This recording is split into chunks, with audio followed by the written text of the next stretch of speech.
ప్రత్యేకంగా దేవుని సేవకులు పాస్టర్ యేసురత్నం గారికి, కుటుంబానికి మరి ఎంతో ప్రేమతో ఎప్పుడు వారు చూస్తూ ఉంటారు, ఆహ్వానిస్తూ ఉంటారు. మరి వారి ప్రేమకై నేను ప్రభువుని స్తుతిస్తూ వారికి నా ప్రత్యేకమైనటువంటి ధన్యవాదములు తెలియజేస్తూ ఉన్నాను. చేరువచ్చిన అందరికీ సెయింట్ పాల్స్ ఇవాంజలికల్ చర్చ్ వారందరికీ పెద్దలు మరి విశ్వాసులైన వారందరికీ ధన్యవాదములు తెలియజేస్తూ ఉన్నాను. అపోస్తల కార్యాల్లో 14వ అధ్యాయంలో 7వ వచనం నుంచి మనము 17వ వచనం వరకు మనం చూస్తే దాంట్లో ఒక్క మాట మీరు చదవాలనేది నా యొక్క ఉద్దేశం. మీరు ఒకసారి అండి నేను ఒక మాట మీకు చదివిస్తాను. 15వ వచనం చదవండి. అయ్యలారా మేము కూడా మీ స్వభావం వంటి స్వభావము గలవారమే, నరులమే. మీరు ఈ వ్యర్థమైన వాటిని విడిచిపెట్టి ఆకాశమును, భూమిని, సముద్రమును, వాటిలో నుండి సమస్తమును సృజించిన జీవము గల దేవుని వైపు తిరుగవలెనని మీకు సువార్త ప్రకటించుచున్నాము. చాలండి. ఇక్కడ పౌలు తర్వాత బర్నబా వారిద్దరు పరిచర్యలో మరి చాలా ముందుకి ఎంతో ఐక్యతతో, పరిశుద్ధాత్మ దేవుడు కలిగించే ఐక్యతతో వారు ముందుకు వెళ్తూ ఉన్నారు. ఆ సమయంలో వారు మాట్లాడినటువంటి మాట ఏంటంటే, సహోదరులారా మేము కూడా మీలాంటి స్వభావము గల నరులమే. మేము కూడా నరులమే. పౌలైనా బర్నబా అయినా ఇంకా మరి ఎవరైనా, అది ఈ భూమి మీద శ్వాస కలిగి జీవిస్తున్నటువంటి ఏ మనుషుడైనా వారు నరులు మాత్రమే. వారిని దేవునితో సమానముగా చేయకూడదు. రెండవది ఏంటంటే, దేవునికి చెందే మహిమను మనుషులకి ఏమాత్రమో ఇవ్వకూడదు. ఈ రెండు విషయాలు వారు పౌలు బర్నబా అక్కడ జరిగినటువంటి సంఘటనలో అక్కడ ఉన్నటువంటి సహోదరులందరికీ వారు తెలియచేస్తూ ఉన్నట్లు మనం గమనిస్తాం. అయితే ఇక్కడ ఒక అద్భుతం జరిగింది. అది మనుషులు ఆశ్చర్యపోయే విధంగా జరిగినటువంటి సందర్భాన్ని మనం చూస్తాం. అది మనకి 7వ వచనంలో కనబడుతుంది. లుస్త్రాలో బలహీన పాదములు గల ఒకడు ఉండెను. అతడు పుట్టినది మొదలుకొని కూర్చుండు వాడు. అతడు పౌలు మాటలాడుట వినెను.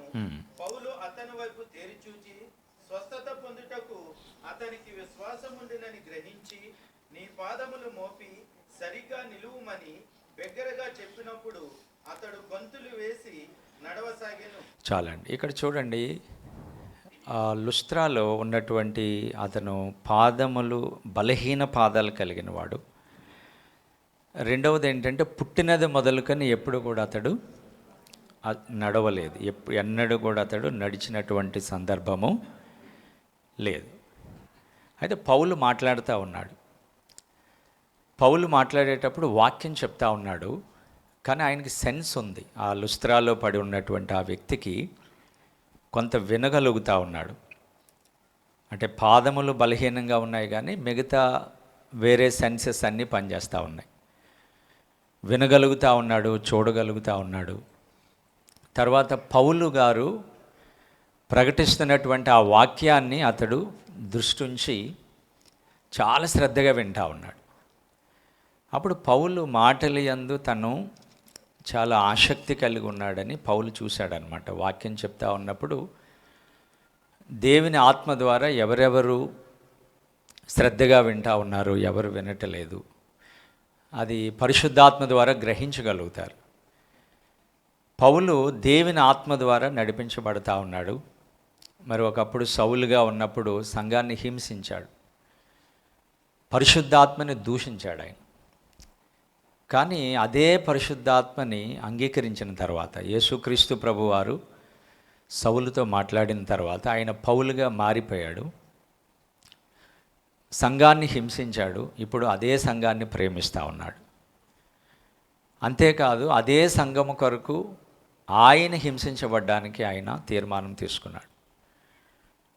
మూడవది ఏంటంటే ఆయన జీవితంలో ఏ పరిశుద్ధాత్మనైతే ఆయన దూషించాడో, ఆ పరిశుద్ధాత్మ కార్యాలను వ్యతిరేకించాడో, అవే కార్యాలను పౌలు మీద ఉండి సౌలు పౌలుగా మార్చబడిన తర్వాత పరిశుద్ధాత్మ దేవుడు చేస్తున్నటువంటి పని ఏంటంటే ఈ పౌలుని వాడుకొని గొప్ప కార్యాలు జరిగించడము ఆయన ప్రారంభించాడు. ఈరోజు మన అందరం గ్రహించాలి, చాలాసార్లు పరిశుద్ధాత్మని మనము వ్యతిరేకిస్తూ ఉంటాం, పరిశుద్ధాత్మ కార్యాలను నిర్లక్ష్యం చేస్తాం, పరిశుద్ధాత్మ దేవుని యొక్క కార్యాలను చాలామంది చులకనగా మాట్లాడతారు. కానీ ఆ పరిశుద్ధాత్మ దేవుడు మనుషుల మీదకి ఆయన వచ్చి ఆయన ఒక్కొక్కరిని ఒక్కొక్క విధముగా ఆయన నింపినప్పుడు, అభిషేకించినప్పుడు, మరి అప్పుడు ఆ వాడబడే వారికి ఆ పరిశుద్ధాత్మ దేవుని యొక్క విలువ తెలుస్తుంది. అట్లాగే ఆ కార్యములు చూసిన వారికి కూడా ఆ విషయాన్ని అర్థం చేసుకోగలుగుతారు.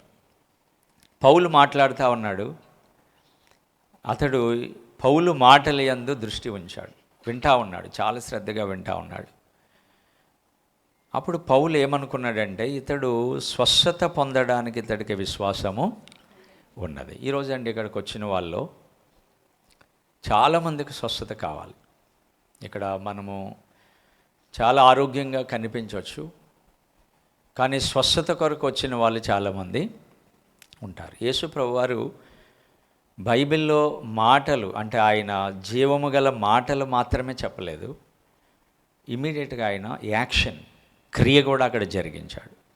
మాట్లాడాడు, ఆయన వాక్యం చెప్పారు, తర్వాత వెంటనే ఆయన అక్కడ ఉన్నవారందరినీ ఆయన స్వస్థపరచడం జరిగింది. ఇప్పుడు ఆయన శిష్యులు కూడా అలాగే చేశారు. ఇమీడియట్గా ఉన్నటువంటి 12 మంది శిష్యులు చేశారు. తర్వాత పునరుద్ధానుడైనటువంటి యేసుక్రీస్తు వారిని చూసినటువంటి పౌలు గారు కూడా అలాగే దేవుని ఆత్మ ద్వారా నింపబడి క్రీస్తు మాటలు చెప్పడం మాత్రమే కాదు, ఎక్కడెక్కడ అవసరత ఉన్నదో అక్కడ వాటిని దేవుని శక్తి ద్వారా ప్రార్థించినప్పుడు వారందరూ పొందుకున్నారు, స్వస్థత పొందారని లేఖనంలో మనం చూస్తాం. ఇక్కడ ఆయన చూశాడండి, ఏమన్నాడంటే స్వస్థత పొందడానికి ఆయనకి ఏముంది? విశ్వాసం ఉంది. ఒకసారి అందరు చెప్పండి, స్వస్థత పొందుటకు అతడికి విశ్వాసం ఉండెను. ఇంకా కొద్ది గట్టిగా చెప్పండి అందరూ, స్వస్థత నొందుటకు అతనికి విశ్వాసము ఉండెను. పౌలుకి కూడా స్వస్థత ప్రార్థన చేయడానికి విశ్వాసం ఉంది కాబట్టి చేశాడు. అలాగే స్వస్థత పొందడానికి ఆయనకు కూడా విశ్వాసం ఉంది. చాలాసార్లు మనం స్వస్థత లేదు, అవి ఆగిపోయాయి ఇలా అంటే ఇంకా స్వస్థత కొరకు మనం ప్రార్థన ఏమాత్రం చేయలేం. యేసు ప్రభు వారి యొక్క పరిచర్యలో మూడు రకాలుగా ఉంటుందండి. ఒకటి ఆయన బోధ చేశాడు, ప్రకటన చేశాడు, మూడవది ఆయన స్వస్థపరిచాడు. బోధించుచు, ప్రకటించుచు, స్వస్థపరచుచు అని ఉంటుందండి. బోధన చేశాడు, చాలా స్పష్టంగా అందరికీ అర్థమయ్యే విధంగా దేవుని వాక్యాలు ఆయన ప్రకటించినటువంటి సందర్భము లేఖనంలో మనం చూస్తాం. రెండవది ప్రకటన చేశాడు, ఆయన బోధించాడు, తర్వాత ప్రకటించాడు. సాయంత్రం అయితే కోకొలలుగా దెయ్యం పట్టిన వారు, రోగులు, మానసిక రోగులు, శారీరక రోగులు, ఆత్మీయంగా సరిగా లేని వాళ్ళు, నానావిధ రోగముల చేత బాధించబడిన వాళ్ళందరూ, వైద్యులు కూడా స్వస్థపరచలేని వ్యాధులు ఉన్నవాళ్ళు ఇంకా మనుషులు చేతులు ఎత్తేసినప్పుడు అలాంటి టైంలో వారు యేసును గురించి విని, యేసట ఎవరో ఆయన వెళ్ళిన ప్రతి చోట జీవము గల మాటలు ఆయన మాట్లాడుతూ ఉన్నాడు. ఆయన ప్రసంగముల ద్వారా అనేక మంది మార్పు చెందుతూ ఉన్నారు.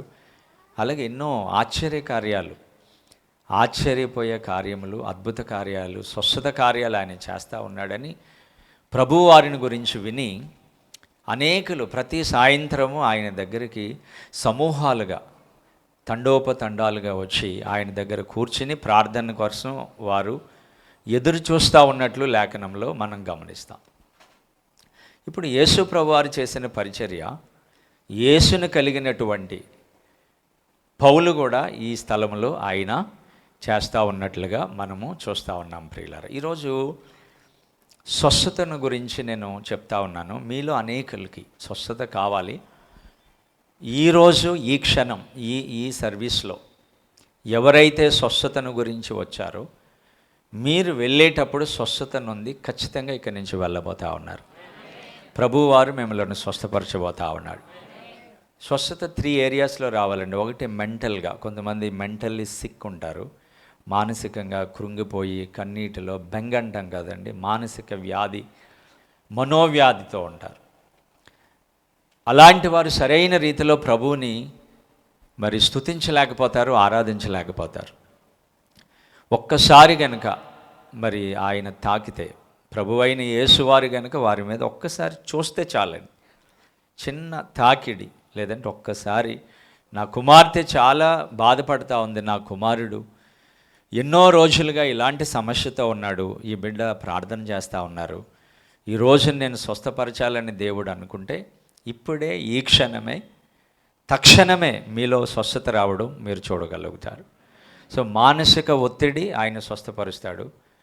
రెండవది, కొంతమంది ఆత్మీయంగా ఎఫెసీ సంఘంతో ప్రకటన గ్రంథంలో ఆయన అంటాడు, నీకు మొదట ఉండిన ప్రేమ నీవు వదిలేసావు. నీకు అన్నీ ఉన్నాయి, నీ క్రియలు నాకు తెలుసు, సహనం నాకు తెలుసు, నీ కష్టం నాకు తెలుసు, మీరు ఏమేమి చేస్తూ ఉన్నారో అన్నీ బాగానే ఉన్నాయి, కానీ మీరు నన్ను ప్రేమించడంలో, ఆదిలో మీరు నన్ను ఎలా ప్రేమించారో, బిగినింగ్లో మీరు నన్ను అంగీకరించిన క్రొత్తలో నేను మిమ్మల్ని ఆకర్షించినటువంటి ఆ తొలి దినాలలో మీరు నా ఎడల చూపినటువంటి ఆ ప్రేమ మీకు లేదు, నీ మొదటి ప్రేమను నీవు వదిలితేవని ఆయన ఎఫెసీ సంఘంతో ఎలాగైతే చెప్పాడో, అలాగే చాలామంది ఆత్మీయంగా నెమ్మదిగా మరి తగ్గిపోతూ వస్తారు. అలాంటి వారికి దేవుడు మరలా ఆత్మీయ స్వస్థత, మరలా తిరిగి ఆ మొదటి ప్రేమలోనికి వెళ్ళులాగన, మొదట ఎలాగైతే ప్రభువారిని మనం ప్రేమించామో అదే విధముగా తిరిగి మనం ప్రేమించి ఆయనను హత్తుకొనిలాగున ఆయన మనకు ఆత్మ సంబంధమైనటువంటి స్వస్థతను ఆయన తిరిగి మనకు అనుగ్రహిస్తాడు. మూడవది, శరీరంలో ఏ భాగమైనా, అది ఏ రకమైన వ్యాధైనా, మనుషులకు అసాధ్యమైన, ఈ భూమి మీద ఎవ్వరూ దానిని చేయలేకపోయినా క్రీస్తువారు, ప్రభు అయిన యేసు క్రీస్తువారు, సజీవుడైన దేవుడు మన మధ్యలో ఆయన సజీవుడిగా ఉన్నాడు. ఆయన ఈ కార్యమును మనందరి ఎడల ఆయన జరిగించబోతా ఉన్నాడు. అది ఇక్కడ పౌలు అతని వైపు చూసాడండి. బలహీన పాదాలండి, పాదాలు ఇంక పనిచేయు, పెద్ద అయిన తర్వాత కూడా అతడు నడవలేడు, పుట్టినది మొదలుకని ఇప్పుడు వరకు అలాగే ఉన్నాడు. అంటే తను అలా వదిలేశారు. తల్లిదండ్రులు కూడా ఇంకా నిరీక్షణ లేదు, తల్లిదండ్రులకి హోప్స్ లేవు, బంధువులకి ఇంకా తల్లిదండ్రులకే లేనప్పుడు బంధువులకి కూడా లేదు, స్నేహితులు కానీ ఎవరు కూడా ఇతడు మరలా నడుస్తాడని అనుకోవట్లేదు. అలాంటి టైంలో దేవుడు ఈ బలహీన పాదములు కలిగినటువంటి ఆ వ్యక్తి హృదయాన్ని చూశాడు.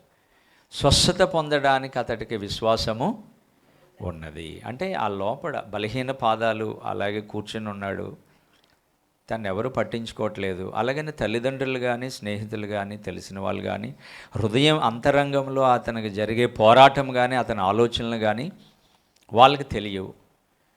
కానీ అతనికి ఎక్కడో విశ్వాసం ఉంది. ఏమనంటే, ఈ పౌలు గారు నాకు ప్రార్థన చేస్తే, ఈ పౌలు గారిని ప్రకటిస్తున్నటువంటి ఆ దేవుడు యేసుక్రీస్తు ప్రభు నన్ను స్వస్థపరుస్తాడు అనే విశ్వాసంతో ఆయన ఉన్నాడు. ఆ విషయాన్ని ఆత్మ ద్వారా ఎవరు గ్రహించారంటే పౌలు గ్రహించాడు. చూడండి, పరిశుద్ధాత్మతో నడిపించబడిన వారి జీవితం చాలా అద్భుతంగా ఉంటుంది, వారి జీవితం చాలా సుందరంగా ఉంటుంది. మనం ఆత్మతో నడిపించబడతా ఉన్నప్పుడు ఎవరు ఏ సమస్యలో ఉన్నారో మనకి సమస్యలలో ఉన్నారో అర్థమవుతుంది, గ్రహించగలుగుతాం. అంటే వారిని చూడగానే, కొన్ని పరిస్థితులు చూడగానే ఇక్కడ ఈ అవసరత ఉంది అని చాలా స్పష్టంగా మనము గ్రహించేలాగా దేవుడు మనకి ఆ విషయాన్ని పరిశుద్ధాత్మ ద్వారా బయలుపరచబడము మనం చూస్తాం ప్రియులారా. ఇప్పుడు ఆ వ్యక్తికి విశ్వాసం ఉంది. ఏమని విశ్వాసం ఉందంటే, ప్రభువైన యేసుక్రీస్తు వారి నామములో నాకు స్వస్థత కలుగుతుంది. రెండవది ఆయన పొందిన గాయముల ద్వారా, యెషయా గ్రంథం 53లో రాయబడిన రీతిగా ఆయన పొందిన గాయముల ద్వారా నాకేం కలుగుతుంది? స్వస్థత కలుగుతుంది. ఆయన శిలువ మీద మరణించినప్పుడు నా రోగముల కొరకు ఆయన మరణము చెందాడు. ఆయన రక్తము, పరిశుద్ధమైనటువంటి రక్తాన్ని ఆయన నా కొరకు, ప్రతి బొట్టు కూడా సిలువలో, కల్వరి సిలువలో ఆయన కార్చిన రక్తం అంతా ఆయన నా కొరకు ఆయన కార్చాడు. కాబట్టి నాకు విశ్వాసం ఉంది ఏమని, నాకు యేసుక్రీస్తు ప్రభువారు స్వస్థత ఇస్తారని. ఈ బలహీన పాదములు కలిగిన ఈ వ్యక్తికి విశ్వాసం ఉన్నట్టు పౌలు గ్రహించాడు. పరిశుద్ధాత్మ ద్వారా అతడు గ్రహించినట్లుగా మనం అక్కడ చూస్తాం. ప్రియులరా, ఈరోజు ఇక్కడికి వచ్చిన వాళ్ళు అంటే నేను ఈ ప్రార్థన కోసం ఈరోజు ఇక్కడ వాక్యం చెప్పాలని ప్రార్థన చేస్తే నాకు వచ్చిన ప్రేరేపణ ఏంటంటే స్వస్థత గురించి చెప్పాలని, స్వస్థత గురించి ప్రార్థన చేయాలని. ఇక్కడికి వచ్చిన వాళ్ళందరూ అన్ని రకాలుగా స్వస్థత పొంది ఇక్కడి నుంచి వెళ్ళాలి అని ప్రేరణ కలిగింది. అందుకని ఈ మాటలు చెప్తా ఉన్నాను. చివరిలో ఒక 5 minutes ప్రార్థన చేస్తాను. ఆ ప్రార్థనలో యేసుక్రీస్తు ప్రభువారు ఆయన స్వస్థపరచడం ప్రారంభిస్తాడు. మీరు జస్ట్ ప్రార్థన చేస్తే ఆయన స్వస్థపరుస్తాడు. అయితే ఇతని విశ్వాసం అంతా యేసు నామం, యేసు గాయాలు, యేసు రక్తం, యేసు పునరుద్ధాన శక్తి. స్వస్థత ఎలా వస్తుందండి? యేసు అనండి అందరూ, ఇంకొక గట్టిగా అనండి అందరూ కూడా, ఇంకేం గట్టిగా అంటే భోజనం చేశారండి అందరూ కూడా. ఓకే, జీసస్ అనండి అందరూ. మీరు ఇంగ్లీష్లో బాగా అన్నారు, మీరు అందరు ఇంగ్లీష్ మీడియం అన్నమాట, అర్థమవుతుంది నాకు. ఓకే, జీసస్ అనండి అందరూ.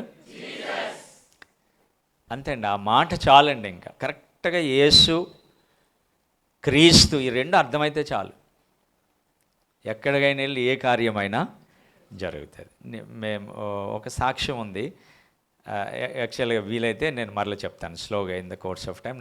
నాకు ప్రేరేపణకి వెళ్తే చెప్తాను. యేసు అనండి అందరు గట్టిగా ఒకసారి. ఆ మాట అపవాదికి ఇష్టం ఉండదు, ఎందుకంటే ఆ మాటతోనే ఈ భూమి మీద అపవాది క్రియలన్నీ లయమైపోయాయి. ఆయన పుట్టినప్పుడే అపవాది గుండెల్లో రాయి పడింది. అమ్మో పుట్టాడురా బాబు, ఇంకా నా పని అయిపోయి. అలాగే యేసుప్రభుని సిలువ ఎక్కకుండా చంపాలని అనుకున్నాడు, కానీ దైవ చిత్తం నుంచి ఎవరిని తప్పించలేరు. మనం ప్రార్థన చేస్తాం కదండి, ఆ ప్రార్థన మనలను దేవుని చిత్తంలో నడిచేలాగా చేస్తుందని. అపవాది ట్రై చేస్తాడు, స్లోగా డివైడ్ చేసేయాలి, పాపంలోకి తీసుకెళ్ళిపోవాలి, లేదా శరీర క్రియల్లోకి తీసుకెళ్ళిపోవాలి, ఏదైనా ఒక అలవాటుని, లోకాన్ని ప్రేమించేలా చేయాలి. అపవాది అలాగా అనుకుంటాడు. కానీ మనం ప్రార్థన చేసినప్పుడు, పరిశుద్ధాత్మలో మనం ప్రార్థన చేస్తూ ఉన్నప్పుడు మన జీవితాంతము దైవ చిత్తంలోనే నడిచేలాగా ఆ ప్రార్థన మండలను నడిపిస్తుంది. దేవుని చిత్తం ఎలా ఉంటుంది అంటే అండి, ఫస్ట్ మనకి అది చాలా ఇన్ని కష్టాలు ఏంటని అనిపిస్తుంది, కానీ దాని అంతము ఏసేపు జీవితం ఎలా ఎండ్ అయింది అలా ఎండ్ అవుతుంది మన జీవితం. ఫలించడు కొమ్మలాగా, దేశానికి అధిపతి, రాజు తర్వాత ఆయన కూడా అక్కడ ఫరో ఎవరు మన పాతని రాజు చెప్పినప్పుడు కూడా అవ్వని ఆ కార్యాలు ఏసేపు సెలవు లేకుండా ఏది అవ్వలేదని దేవుని వాక్యంలో మనం చూస్తాం ప్రియులారా. కాబట్టి దైవ చిత్తంలో మనందరము నడవాలి. దైవ చిత్తం కష్టంగా ఉంటుంది, కానీ ఆ చిత్తంలోనే మనము నడవాలి. ఇంకో విషయం తెలుసండి మీకు, శరీరం క్రియలు తుచ్చమైన ఈ శరీర ఆశల వైపు చూసి చాలామంది దేవుని చిత్తాన్ని ప్రక్కన పెట్టి తాత్కాలికమైన ఆనందము, తాత్కాలికమైన సంతోషం కొరకు వారి సొంత ఉద్దేశంతో వెళ్తారు. దాని అంతము చాలా చేదుగా ఉంటుంది. సంసోను అలా వెళ్ళాడు, అతడు కళ్ళు పీకేసి అవమానకరంగా మరణం అయ్యాడు, కానీ ఒప్పుకున్నాడు, చివరిలో ప్రార్థన చేశాడు. కానీ ఆయన అంతం అది కాదు. ఒకవేళ సంసోను దైవ చిత్తంలోంచి తప్పిపోకుండా ఏసేపులాగే ఉండుంటే, ఒకవేళ ఆయన ఎండ్ ఎలా ఉండేదో మనకి తెలియదు, ఇంకా మంచిగా, ఇంకా బెటర్గా, శ్రేష్టంగా ఉండేది. కానీ ఏసేపు మాత్రము దైవ చిత్తంలోనే ఆయన నడిచి వెళ్ళినట్లుగా మనము చూస్తాం ప్రియులారా. ఈరోజు అందరూ ఏమని ప్రార్థన చేయాలంటే, యేసు అని అందరూ ఒకసారి బిగరు. ఇంకొకసారి అనండి అందరూ. ఆ వర్డ్ అపవాదికి ఇష్టం ఉండదు. ఇక దానికి క్రీస్తు అని యాడ్ చేస్తారనుకో, ఇంకా కంగారు పడతాడు. ఎవరు? అపవాది. వాడి క్రియలన్నీ లయమైపోతూ ఉంటాయి. ఇప్పుడు మన యేసు క్రీస్తు యేసు ప్రభు ఈలో చూడండి, అందరూ దేవుళ్ళు అనబడిన వారి దగ్గరికి మనుషులందరూ వెళ్తారు. కానీ మనుషులందరినీ వెతుక్కుంటా వచ్చిన దేవుడు ఒక్కడే, యేసు ప్రభు ఒక్కడే. పరలోకము నుండి తండ్రి దగ్గర నుంచి ఆయన వచ్చాడు, మనందరి కొరకు ఆయన వచ్చాడు. వెతుక్కుంటూ మనం ఆయన వెతికాడు కాబట్టి ఆయనకి మనం దొరికాం. ఈరోజు మనం ఆయనను స్తుతించగలుగుతా ఉన్నాం. ఆయన ప్రేమను అందరూ అర్థం చేసుకోవాలి, ఆయన్ని స్తుతించాలి. మన విశ్వాసం యేసుక్రీస్తునందే. రెండవది, మన విశ్వాసం దేని అందు తెలుసండి? ఆయన నామం, యేసుక్రీస్తు నామం. మూడవది, ఆయన రక్తము, ఆయన శిలువ మీద కార్చినటువంటి ప్రశస్తమైన రక్తం. ఆయన గాయముల ద్వారా నాకు స్వస్థత కలుగు. ఆయన పునరుద్ధానం, ఆయన మరణాన్ని గెలిచి, మరణము, ఓ మరణమా నీ ముళ్ళెక్కడ, ఓ మరణమా నీ విజయం ఎక్కడ. అందరూ మరణం దగ్గర ఆగిపోయారు, కానీ యేసయ్య మరణాన్ని గెలిచి ఆయన తిరిగి ఆయన లేచాడు, మరణం జయించాడు. ఆ ముళ్ళుని, మరణపు ముళ్ళుని ఆయన విరగొట్టాడు. నీ విజయం, అందరి మీద నీకు విజయం వచ్చింది, కానీ నా మీద నీకు విజయము లేదు అని యేసు ప్రభువు వారు చెప్పారు. ఆయన యందలి విశ్వాసము ద్వారా స్వస్థత కలుగుతుందని లేఖనంలో మనం చూసాం. ప్రియులారు, ఈరోజు ఇక్కడికి వచ్చిన వాళ్ళు ఎవరెవరైతే స్వస్థత కావాలని అనుకుంటున్నారో, సంపూర్ణంగా యేసయ్యా నేను నీ యందు విశ్వాసం ఉంచుతా ఉన్నాను, ఈరోజు నాకు స్వస్థత దయచేయండి. మరి ఇక్కడ ఎవరైనా అస్వస్థతగా ఉన్న వాళ్ళు ఉంటే కనుక, మీ ఇంటి వారు, మీ ప్రాంతాలలో అస్వస్థతగా ఉన్న వారి గురించి, లేదంటే ఇక్కడే ఉండి రాలేకపోయిన వారి గురించి మీరు ఇక్కడుండి విశ్వాసంతో ప్రార్థన చేస్తే మీకు స్వస్థత రావడం మాత్రమే కాదు, మరి మీ ప్రాంతాలలో ఉన్న వారికి కూడా యేసు ప్రభు వారు ఇక్కడి నుంచి చేసిన ప్రార్థనను ఆయన ఆలకించి వారిని ఆయన స్వస్థపరచబోతా ఉన్నాడు. క్రీస్తు నామంలో, యేసుక్రీస్తు వారి నామంలో ఆ స్వస్థత కలగడం మనం చూస్తాం. అయితే అక్కడ ఆశ్చర్యం మనం చదివాం. అతడు దిగ్గున లేచి గంతులు వేస్తూ వెళ్ళాడటండి. అతని గురించి ఏమని రాయబడిందంటే, అతడు దిగ్గున లేచి, అతడు బైబిల్లో ఏమనుందంటే, ఒకసారి మీరు ఆ మాట చదవండి ఒకసారి. అతడు గంతులు వేసి నడవసాగాను. చూడండి, నీ పాదములు మోపి సరిగా నిలువమని చెప్పగానే అతడు గంతులు వేసి నడవసాగా. అంటే స్వస్థతకి టైం పట్టిందా, వెంటనే వచ్చిందండి? కొద్దిగా గట్టిగా చెప్పండి, అందరూ కూడా చెప్పండి. ప్రభువు నామంలో వెంటనే ఈ మాటలు వింటూ ఉండగానే నాకు స్వస్థత కలుగును. ఓకే, స్వస్థత వస్తుంది. ఇప్పుడు యేసు ప్రభువు వారు మనకేమిస్తాడు? స్వస్థత. ఎందుకంటే ఇప్పుడు మనం ఆరాధన చేస్తున్న మన యేసయ్య, మన ప్రభువారు ఇప్పుడు మన మధ్యలో ఉన్నాడు. ఆయన సజీవుడైన యేసు, బ్రతికున్న యేసు మన మధ్యలో ఆయన సంచారము చేస్తా. ఇక్కడ ఉన్న వాళ్ళందరి జీవితాలు ఆయనకు తెలుసు, ఎవరిదైనా తెలుసు. మనం ఎలాగ నటించినా కరెక్ట్గా మనం ఏంటో కరెక్ట్ పిక్చర్ ఆయన ఇస్తాడనమాట. ప్రభు నేను ఏంటో చెప్పానండి ఒకసారి, మొత్తం జెరాక్స్ కాపీ వచ్చేది మీ ముందు అలాగా ఇస్తాడనమాట. నా గురించి ఆయనకి తెలియదేమో అని అనుకోకండి, మొత్తం అంతా తెలుసండి. ఆయన నీ హృదయాన్ని మొత్తం స్కాన్ చేయగలుగుతాడు. ఇంతవరకు హృదయాన్ని స్కాన్ చేసే మిషన్ రాలేదు, మెషిన్. కానీ హృదయం అన్నిటికంటే మోసకరమే, ఇర్మియాలో ఉంటుంది కదా. అలాంటి హృదయాన్ని స్కాన్ చేసి, ప్రభు ఇది సరిగా లేదు, నా యొక్క హృదయం సరిగా లేదు కాబట్టి వైఖరి సరిగా లేదు, వైఖరి సరిగా లేదు కాబట్టి క్రియలు సరిగా లేవు, క్రియలు సరిగా లేవు కాబట్టి నేను దేవుని రూపంలో ఉన్న మనుషుల్ని నేను సరిగా ప్రేమించలేకపోతా ఉన్నాను, వారిని నేను ద్వేషిస్తూ ఉన్నాను. కాబట్టి ఒక్కసారి నన్ను మీరు చూసి నన్ను బాగు చేయ ప్రభా. మన మధ్యలో ఉన్నాడు ఆయన యేసు ప్రభు వారు.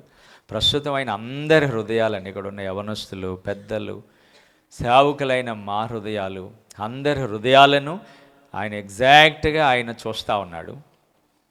అలాంటి యేసు, సజీవుడైనటువంటి యేసయ్య ఆయన మన మధ్యలో ఉన్నారు ప్రియులారా. కాబట్టి అలాంటి యేసు దగ్గరికి వచ్చిన వారు, ప్రభా నన్ను జ్ఞాపకం చేసుకొని ప్రార్థన చేస్తే ఆయన స్వస్థపరుస్తాడు. ఈ రోజున ఇప్పుడే ప్రభువారి నామములో ఎవరైతే విశ్వాసం కలిగి ఉన్నారో వారందరినీ ఆయన స్వస్థపరచాలని ఆయన అనుకుంటా ఉన్నాడు ప్రియులారా. కాబట్టి ఆయన స్వస్థత ఆయన మనందరికీ ఆయన ఇవ్వబోతా ఉన్నాడు. దేవుడు ఈరోజు ప్రత్యేకంగా మన విశ్వాసాన్ని అభివృద్ధి చేసి విశ్వాసము ద్వారా ఆయన మనకి స్వస్థత అనుగ్రహించునుగాక. ఇక్కడ చాలా ఇద్దరు ప్రార్థన చేశారండి. వాళ్ళిద్దరు పేర్లు చెప్పండి ఒకసారి త్వరగా.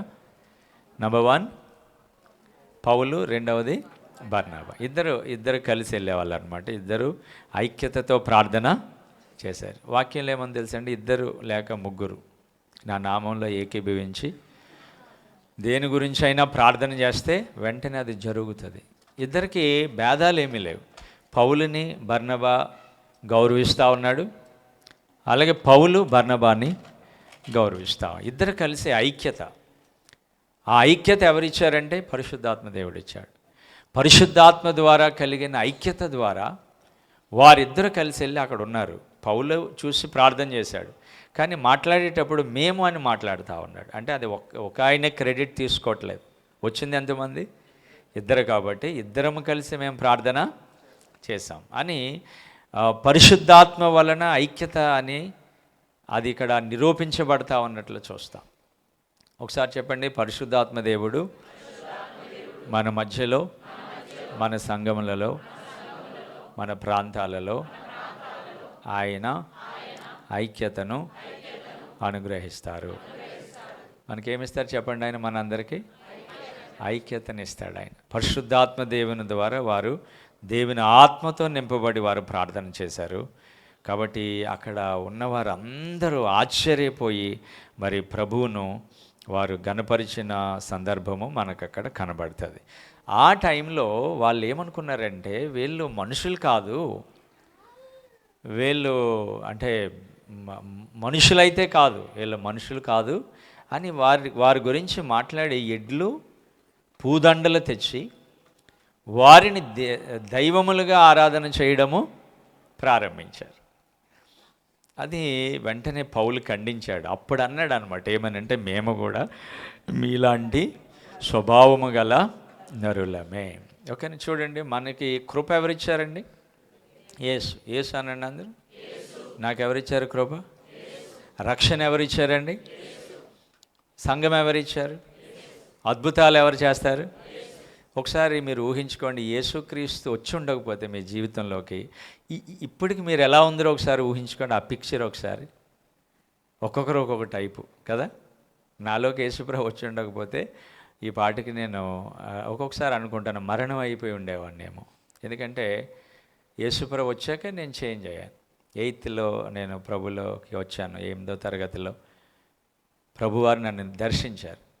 నేను వేరే రూట్ ఇలాగ వెళ్ళిపోతుంటే ఆయన నన్ను తిప్పి మంచి మార్గంలోకి ఆయన నడిపించి ఇక్కడ ఈ కంట్రీలో మీతో ఈ సంఘంలో ఇలాగ ఎప్పుడైనా వాక్యం చెప్తానని చిన్న కల కూడా రాలేదు నాకు ఎప్పుడు. కానీ దేవుడు దీనిని నెరవేర్చాడు. యేసు ఎలాంటి కార్యమైనా చేయగలుగుతాడు, ఎవరిని ఎలాగైనా మార్చగలుగుతాడు. యేసు క్రీస్తు ప్రభువారు మన జీవితంలోనికి వచ్చి ఉండకపోతే మనందరము మరి నిష్ప్రయోజకులుగా మనము ఎలాంటి ప్రయోజనకరమైన వారంగా కాకుండా ఉండేవాళ్ళము. కానీ దేవుడు మనందరినీ కనికరించి ఆయన మార్చడము జరిగింది. యేసు యొక్క మహిమను ఎవరు కూడా తీసుకోవడానికి వీలు లేదు. మనుషులు వస్తారు, చూడండి ఇక్కడ వీళ్ళు ఎడ్లు తెచ్చారటండి బలి ఇవ్వడానికి. ఈ స్వస్థతను చూసి ఏం తెచ్చారు? ఎడ్లు తెచ్చారు, పూదండలు తెచ్చారు, వారిని మహిమపరుస్తూ ఉన్నారు. ఇంకా వీళ్ళు మనుషులు కాదని అంటా ఉన్నారు. ఆ టైంలో పౌలు చాలా స్పష్టంగా చెప్పేసాడు, ఏమనంటే మేము మీలాంటి నరులమే, అంతేగాని మేము మీకంటే ఎక్కువ అని మీరు ఏమీ అనుకోవద్దు. మనందరం గణపరచవలసిన వాడు ఒక ఆయన ఉన్నాడు. ఈ స్వస్థత చేసింది మేం కాదు, మాలో ఉండి యేసు చేశాడు. నేను ఒక సాక్ష్యం చెప్తానన్నాను కదా ఇందాక, అంటే ఇప్పుడు చెప్తాను. అదేంటంటే బెనిన్ అని ఒక కంట్రీ అండి, అది వెస్ట్ ఆఫ్రికాలో ఉంటుంది. రిపబ్లిక్ ఆఫ్ బెనిన్ అని కొడితే మీకు వస్తుంది. అక్కడికి వెళ్ళాము ఈ మధ్య. నా స్నేహితులు జోసెఫ్ ఎడ్వర్డ్స్ గారు నేను వెళ్ళాము అక్కడికి. ఒక ఊరు వెళ్ళామన్నమాట. దిగిన రోజు మరుసటి రోజు ఒక ఊరు వెళ్ళాం. ఆ ఊరి పేరు ఏంటంటే పావు అని ఒక ఊరు. అక్కడికి వెళ్తే అక్కడ ఇంట్లోకి వెళ్ళి అక్కడికి ఊర్లో వెళ్ళిన వెంటనే ఒక చిన్న పాక ఉంది. ఆ పాకలో ఒక లేడీ 40-45 సంవత్సరాలు 42 అన్ని సంవత్సరాలు ఉంటాయి. ఆవిడని ఇలాగ ఒక వస్త్రాన్ని చుట్టి ఆ రూమ్లో అక్కడ గదిలో పడేసి ఉంచారు. పాపం వాళ్ళ అమ్మాయి వచ్చి మమ్మల్ని అడిగింది. ఒక ఆఫ్రికన్ లేడీ వచ్చి ప్రార్థన చేయండి అంటే లోపలికి వెళ్ళేసరికి ఆవిడ పరిస్థితి ఏం బాగాలేదు. కాళ్ళు చేతులు నడుము అన్నీ పడిపోయి ఇంకా చనిపోవడానికి సిద్ధంగా ఉంది. ఆమెను వదిలేశారు ఇంకా. అయితే ఆమెను చూడగానే మాకు ఒక ఆలోచన కలిగింది. యేసుప్రభువు వారు బైబిల్లో ఎన్నో అద్భుతాలు చేశారు. ఇప్పుడు ఆయన చేస్తూ ఉన్నాడు. ఆయన సజీవుడైన దేవుడు. ఆయన నిన్న నేడు నిరంతరం ఒకే రీతిగా ఉన్నాడు. ప్రభు మీరు ఒకసారి ఈమెకి స్వస్థత దయచేయండి అని ఇద్దరం కలిసి అడిగామన్నమాట. ఎన్ని సంవత్సరాల నుంచి అంటే 5 years నుంచి ఉందండి. అలాగా 5 సంవత్సరాల నుంచి పడుందండి ఆమె. అయితే ఇద్దరం కలిసి ప్రార్థన చేసాం. నేను నా స్నేహితుడు యేసు నామంలో, యేసుక్రీస్తు వారి సర్వశక్తి కలిగిన నామంలో ఈ బిడ్డకి స్వస్థత రావాలి అనగానే ఒక 3 నిమిషముల తర్వాత ఆమె గట్టిగా ఊగడం ప్రారంభించింది. ఒక దురాత్మ ఉంది ఆమెలో. అది కెవ్వుమని కేకవేసి ఆమె శరీరాన్ని విడిచిపెట్టడం ప్రారంభించింది. అది పోయిన తర్వాత ఆమె కాళ్ళు, ఆమె చేతులు, నడుము ఒక్కసారి హీల్ అయి దిగ్గున లేచి నడవడం ప్రారంభించింది. ఆ ఊరి వారందరూ ఆశ్చర్యపోయారు. పావు అనే ఊరిలో దేవుడు ఆ ఆశ్చర్యకార్యాన్ని మేము ఈ మధ్యకాలంలో ఆఫ్రికా వెళ్ళినప్పుడు దేవుడు ఆ కార్యాన్ని ఆయన జరిగించాడు. కానీ అది ఎవరు చేశారు? యేసుక్రీస్తు ప్రభువారు చేశారు. మనలో ఉండే ఆయన చేస్తాడు.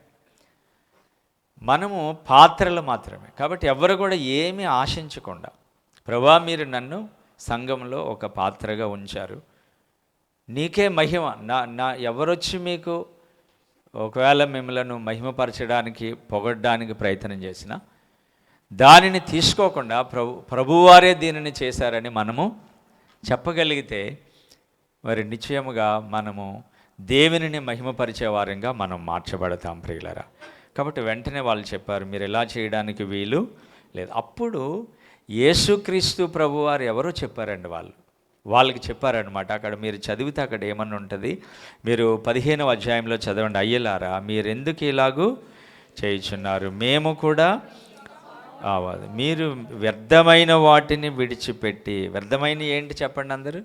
మనుషుల్ని ఘనపరచడం వ్యర్థమైనది, మనుషుల మెప్పు కోరుకోవడము వ్యర్థం. చెప్పండి అందరూ. మనుషుల మెప్పు కోరడము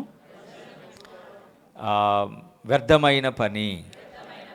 ఓకే, మనుషుల యొక్క మెప్పు కొరకు బ్రతకడం అనేది దానంత వ్యర్థమైన పని మరొకటి లేదు. పౌలు చెప్పాడు ఇలా, ఇంత అద్భుతం జరిగింది, ఇలా గనపరుస్తూ ఉంటుంటే మమ్మల్ని మీరు గనపరచొద్దు, మీరు వ్యర్థమైన వాటిని అన్నీ విడిచిపెట్టండి, మమ్మల్ని గనపరచొద్దు, మమ్మల్ని మీరు ఏమాత్రం కూడా గొప్పవారని అనుకోవద్దు అని చెప్పి ఆయన ఏమన్నాడంటే ఆకాశమును భూమిని సముద్రమును వాటిలో ఉండు సమస్తమును సృజించిన జీవము గల దేవుని వైపు తిరగవలనని మీకు. అది ఇక్కడ ప్రభువారు యేసుక్రీస్తు ఎవరంటే ఆకాశాన్ని ఆయనే చేశాడు. ఆమేన్. కొద్దిగా గట్టి చెప్పండి అందరూ కూడా.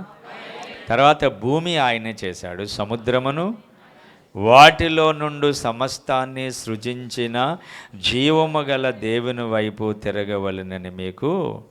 సువార్త అంటే ఏంటి తెలుసండి? అందరినీ జీవము కలిగిన యేసు వైపు త్రిప్పడమే సువార్త. మనం అందరికీ తెలియడం సువార్త కాదు. లేదంటే మనము ఈ లోకంలో మన యొక్క ప్రఖ్యాతి పెరగడం, లేదంటే మనుషులంగా మనం అందరికీ ప్రకటించబడడం తెలియడం సువార్త కాదు. జీవము కలిగిన దేవుడు ఆయన. ఆకాశం ఆయనే చేశాడు, భూమి ఆయన. ఆకాశంలో ఏముంటాయో ఒకసారి మనం కూర్చొని రాస్తే ఎన్ని పుస్తకాలు ఉన్నా సరిపోవు, అన్నీ ఉంటాయండి ఆకాశం అంటే. వాటన్నిటినీ ఒకే మాట ద్వారా యేసుప్రభువు వారు చేశారు. తర్వాత భూమి క్రింద, ఇప్పుడు ఇక్కడ అందరూ ఆయిల్ ఉంటుంది కదా, అదంతా భూమి క్రింద ఆయన చేసినప్పుడు అన్నీ పెట్టాడు అక్కడ. కాబట్టి మీరు ఇక్కడికి వచ్చి ఇక్కడ వర్క్ చేయగలుగుతూ ఉన్నారు. అందుకే ఇంత రిచ్గా ఇక్కడ వాటన్నిటిని ఖనిజాలు, బంగారము, వైడూర్యాలు, డైమండ్స్, క్రూడ్ ఆయిల్, వాటన్నిటిని భూమిలో ఆయన పెట్టాడు. ఒక్క మాట ద్వారా అవి కలిగాయి. తర్వాత సముద్రములోనున్న సమస్తము, వాటన్నిటిని జీవము కలిగినటువంటి ఎవరు చేశారండి? జీవము గల దేవుడు వాటిని కాబట్టి ఆయన వైపు మీరు తిరగాలని మేము మీకు సువార్తని ప్రకటించాం. మనం ఏమి చేసినా దాని వలన కొంతమంది జీవము కలిగిన దేవుని వైపు తిరగడమే దానికి ఉద్దేశం. ఏ పని చేసినా ఎవరు తిరగాలి? మనుషులందరూ జీవము కలిగిన దేవుని వైపుకి వారు తిరగాలి. తర్వాత ఇంకొకటి ఏంటంటే, చివరిగా మాట చెప్పేసి ప్రార్థన చేస్తాను. తర్వాత ఇంకొక మాట క్రిందకి చదివితే, ఆయన గతకాలములో సమస్త తమ తమ మార్గముల యందు నడువే, ఆయన ఆకాశము నుండి మీకు వర్షమును ఫలవంతములైన ఋతువులను దయచేయును, మీ హృదయములను ఆయన మేలు చేయుట చేత తన్ను గూర్చి సాక్ష్యము లేకుండా చేయలేదనే బిగ్గరగా వారు ఇలాగు చెప్పి తమకు బలి అర్పింపకుండా సమూహములను ఆపుట బహు అంటే అద్భుతం చూసి వాళ్ళందరూ ఆశ్చర్యపోయి, మరి వారు వీరిని బలులు అర్పించాలని అనుకున్నప్పుడు వాటిని ఆపి ఆ స్థానంలో ప్రభువైన యేసును వారికి పరిచయము వారు చేయగలిగారు ప్రియులారా. కాబట్టి ఈ విషయాలు అందరూ కూడా గమనించండి. నేను ఒక ప్రార్థన చేస్తాను. ఈ ప్రార్థన ఏంటంటే, ఇక్కడున్న వాళ్ళందరూ కూడా ఎవరైతే విశ్వాసంతో ఉన్నారో వారందరికీ దేవుడు స్వస్థత అనుగ్రహించాలి. ఆయన గాయముల ద్వారా ఇక్కడున్న వాళ్ళందరికీ ప్రభు వారి స్వస్థతనే ఆయన ఇవ్వబోతా ఉన్నాడు. హెబ్రీ 12:1 ప్రకారంగా మనందరం యేసు వైపు చూచుచు మరి ఒక్క నిమిషం మరి ప్రార్థన చేయాలని నేను కోరుతా ఉన్నాను. ఒకసారి మీరున్న చోట ఒకసారి లేచి నిలబడండి. ఒక చిన్న ప్రార్థన చేస్తాను. Thank you lord, glorify the name lord. మీరు ఒకసారి వినండి. అందరూ కూడా మీరున్న చోట లేచి నిలబడి మీ హృదయాల్లో ఏ ఆలోచన లేకుండా కేవలం యేసు వైపు చూడండి. Thank you lord. యేసయ్య, మీరు సిలువ మరణము, సిలువ త్యాగము, ఆయన సిలువలో కార్చిన రక్తము, ఆయన గాయముల వైపు చూడండి. ఇప్పుడే అందరూ అలాగే చూసి ఒక్క ప్రార్థన చేయండి. యేసుక్రీస్తు ప్రభువా, నా దోషము క్షమించండి, పాపము క్షమించండి. ఒకవేళ నా యొక్క బలహీనత వలన, నా దోషం వలన, లేదంటే పూర్వీకులు నుండి వచ్చిన ఏదైనా ఒక శాపం వలన ఒకవేళ ఇది జరుగుతూ ఉన్నట్టు ఈ బలహీనత నాలో ఉంటే ఒక్కసారి నన్ను క్షమించు ప్రభువా అని ఒక్క నిమిషం అందరూ ప్రార్థన చేయాలని మీకు తెలియచేస్తా ఉన్నాను. అలా ప్రార్థన చేసిన తర్వాత మీలో చాలామందికి స్వస్థత జరుగుతుంది. యవన బిడ్డలు కూడా చాలామంది మానసికంగా, మెంటల్గా సిక్ అయిన వాళ్ళు కూడా ఇప్పుడే విడుదల పొందుతారు. చాలా ఫ్రీ అవుతుంది మీ శరీరాల నుంచి. మీకు దేవుడు చాలా స్వస్థతనిస్తాడు. మన యేసయ్య ఇక్కడ ఉన్నాడు మన మధ్యలో ఆయన కార్యాన్ని జరిగిస్తూ ఉన్నారు ప్రియులారా. ఒక్క నిమిషం మీకు టైం ఇస్తా ఉన్నాను. అందరూ అలాగే నోరు తెరిచి యవనస్తులు అడగండి, ప్రభా మమ్మల్ని క్షమించు, బలహీనంగా ఉన్నాం ప్రభా. అనేక విషయాల్లో పైకి మేము ఏదో ప్రార్థన చేసేవాళ్ళుగా కనబడతా ఉన్నాం, కానీ చాలా బలహీనతలోకి వెళ్ళిపోయాం, ఆత్మీయంగా తగ్గిపోయాం, బలం లేదు, ఎలాంటి నిజమైన శక్తి లేదు ప్రభా. ఒక్కసారి క్షమించి మమ్మల్ని కనికరించండి ప్రభా అని మీరు నోరు తెరిచి ఎగ్జాక్ట్గా ఒకసారి ప్రార్థన చేస్తే ఇప్పుడే మీరు స్వస్థత పొందడం జరుగుతుంది ప్రియులారా. Hallelujah, glory, hallelujah. ఇంకా